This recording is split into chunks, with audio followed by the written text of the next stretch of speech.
গত পর্বে আমরা দেখিয়েছিলাম ভোলার নিজাম হাসিনা জামে মসজিদ। তারা ছিল দম্পতি। আমরা আরেকটি দম্পতি দেখতে পাই, আজহার ফাতেমা। আজহার ফাতেমা ফাউন্ডেশন বা ফাতেমা খানম ফাউন্ডেশনের প্রতিষ্ঠাতা ফাতেমা।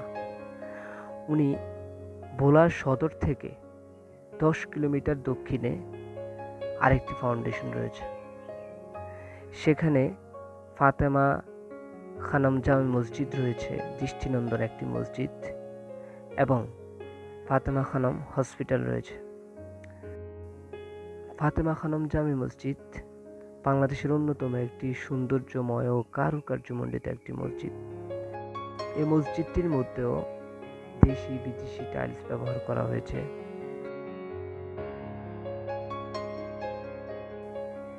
মসজিদটি দোতলা বিশিষ্ট। মসজিদের মধ্যে মহিলা এবং পুরুষ উভয় নামাজ পড়ার জায়গা রয়েছে।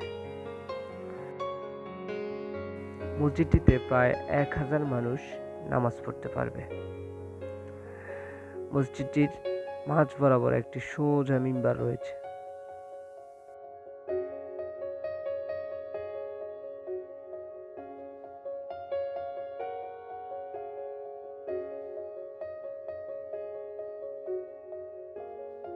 মসজিদগুলার কারুকাজ ট্রাইসের।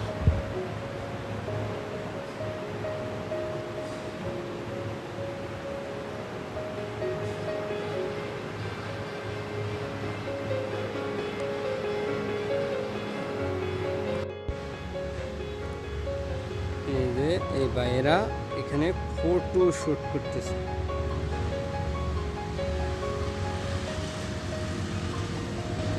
খুবই সিরিয়াস ভাবে ছবিটা।